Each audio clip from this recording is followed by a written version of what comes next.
Os subsídios concedidos pelo governo na conta de luz correspondem a 20% do que é pago pelos consumidores comuns. O número aparece em uma reportagem divulgada hoje pelo jornal O Estado de São Paulo.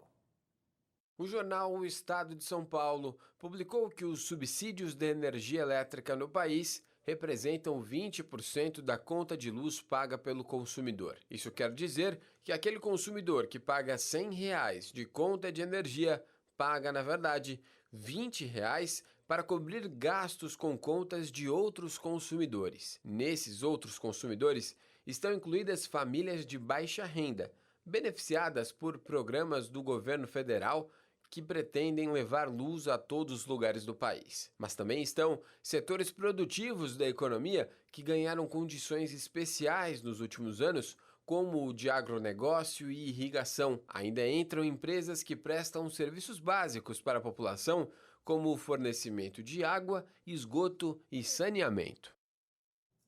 A reportagem, o diretor-geral da ANEEL, Agência Nacional de Energia Elétrica, Romeu Rufino, defende que seja diminuído o número de subsídios. Ele disse que alguns até fazem sentido, mas que todos juntos chegaram a um patamar insustentável.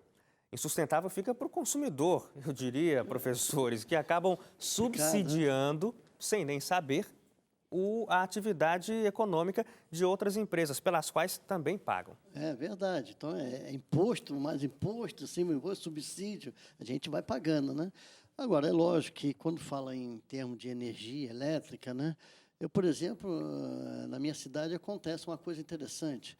Quer dizer, eu pago uma taxa, né, de energia, onde você tem bairros onde que são mais carentes, que o valor, né, aquele fator multiplicador é menor. Quer dizer, então, pode ser até uma coisa justa, você pode até... É social. Distribuir nesse renda caso, uma até distribuição. nisso, né, tá certo? Sim. Agora, tem que Mas ser para os feito grandes nisso aí, consumidores, nesse negócio da energia, tem que ser feito, né, aquilo que foi feito, que nós comentamos anteriormente no sobre Bolsa o Bolsa Família. Família. Então, como é que está isso aí? Realmente, né, as empresas estão tirando proveito disso? Né? Quer dizer, você está prejudicando os consumidores? Então, precisa fazer, né, esse levantamento. Pelo levantamento, 20% da 20%. conta que o consumidor paga, na verdade, está sendo para poder pagar a conta de grandes empresas. Então, é necessário tomar um certo cuidado nisso. Eu estive vendo a fundo esses números. A conta é mais ou menos 1/3 para as grandes empresas, mais ou menos 1/3 para as empresas ligadas ao setor de infraestrutura, sobretudo saneamento básico, e mais 1/3 do programa Luz para Todos.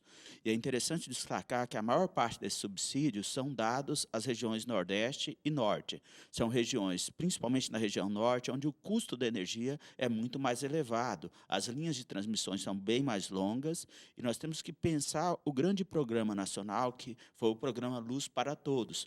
Sem esse subsídio, era difícil avançar nesse programa. Então, o meu grande temor é que, nessa busca de cortar subsídio, também acabe cortando de novo um benefício para a população mais pobre. Energia precisa ser um serviço básico a ser oferecido a toda a população brasileira.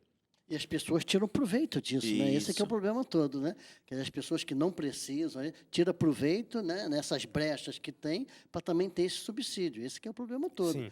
Agora, o Trajano tocou num ponto interessante ali, sobre a dificuldade de se distribuir energia nas regiões Isso. Norte e Nordeste, Verdade. apesar de todo o incentivo que se fala a respeito do assunto, mas a gente não vê na prática, de fato, isso. Por quê?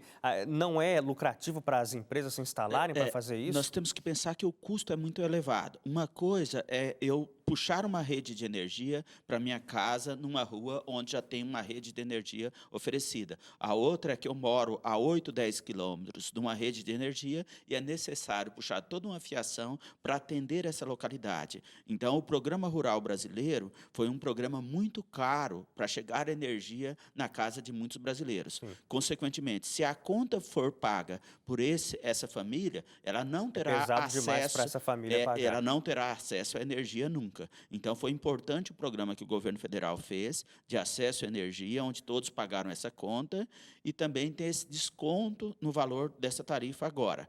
É interessante também no agronegócio separar as coisas. Uma coisa é financiar a irrigação, por exemplo, para plantio de soja, de milho, de feijão, esses produtos que tradicionalmente você já tem um mercado com uma boa oferta.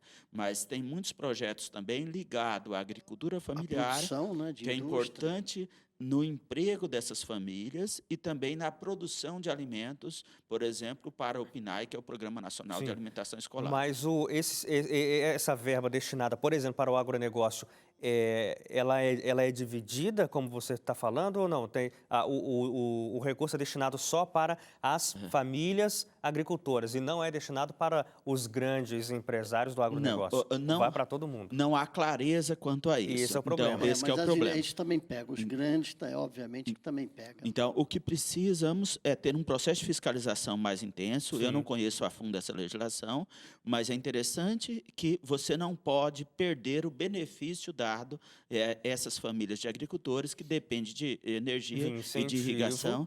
Principalmente hoje pegamos a região nordeste brasileira, que está há 5 anos passando por um processo de seca intensa e é necessário energia para irrigação em pequenas áreas, inclusive nessas pequenas áreas de agricultura familiar. Se você já tem dificuldade de acesso à água e conta de energia mais cara, vai ficar inviável a situação produzir dessa. e sobreviver. Isso, Agora, tomaram cuidado. E aquela que nós temos no Brasil, tanto sol, tanto vento, que dê aquele programa, projeto que realmente você pode ter energia de outras maneiras. Alternativas, que né? não é? Que não Então, a hidrelétrica e a exatamente, termoelétrica. né? Também.